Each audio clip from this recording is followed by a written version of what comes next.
Now you will probably remember that actually here I call this one material separation for one. Now in your design process, ideally you don't necessarily want to paint over this all the time, because let's assume you're in a stage where you're not necessarily 100% sure about how it should look like. So you can make screenshots of all the different stages, but then maybe you want to go back to screenshot 5 and you do not have that image here anymore because you painted over it already multiple times. So what you do instead of just repainting over this one, we can create just additional images. So we can just create a new image and, for example, call this one material separation for 2. And in here, we have to select it. So you see, whatever you actually have here does not necessarily affect your material. This is just like a viewer of all the images we have inside our blend file. And then for the material, we can decide which one we want to use. So if I select this one, of course, everything now is blue because this image is black. So maybe here, let's maybe, for simplicity's sake, just paint it very simple like this.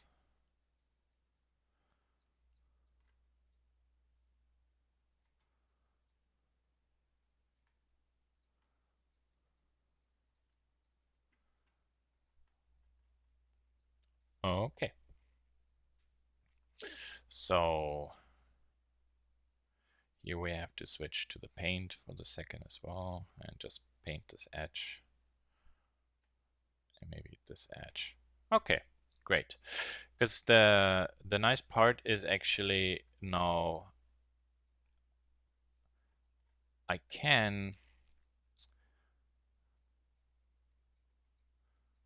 for example, here simply switch between the different images and compare. So it's all about comparison. You quickly make design iterations or evaluations and just store those different possibilities. So you can always just go back because maybe you like this and you continue working with it, and at one point you start not liking it and then you have to go back, and then maybe you say, well, let's go back to this one, and then you continue working on this one. So you see, it's just all about the process of how do you get to a really well thought out design or styling concept. Okay, so for this video, not to make it too short, there's actually another thing I would like to show. And I'm going to reuse this material separation actually for a different task. So let's go to this one.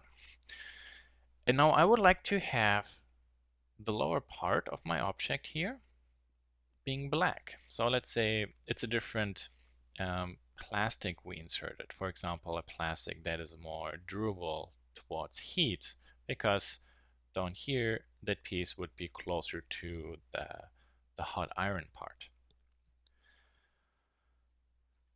So what we can do is actually, well, inside the material editor, I can duplicate this one and make this one maybe gray.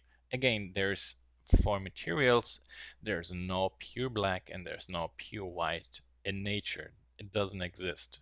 There's no like mathematically correct white. They always are tinted. And the same with blacks. They're a little bit brighter than pitch black. And what we basically have to do is create another material overlay. And I do it simply by this way. So I have my two materials that are mixed together or stenciled together with this black and white image. And then the output I put into another material mixer with kind of like this material that should symbolize the lower part. But the problem probably is now, well, it's mixing via a numeric factor. So not a big deal, because what we can do in this case is this one, I Shift D and duplicate, connect those elements again, and then drag this one down to here. And for example, here, for the moment, I select material separation 2. And then here,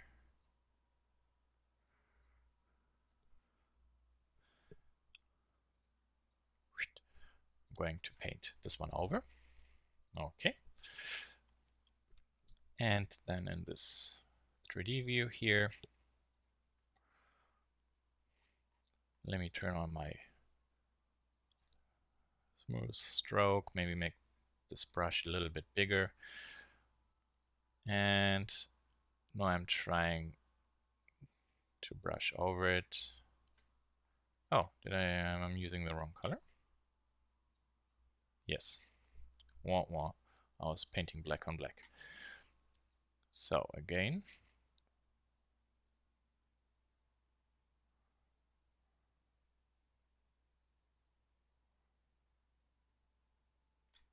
and maybe leave it there. And then of course, you know, in here, I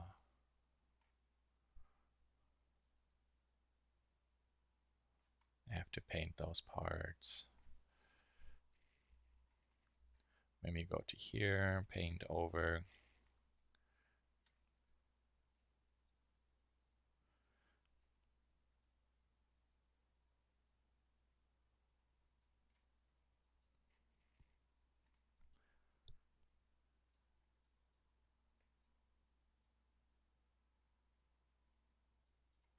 Okay. Maybe one notch there. And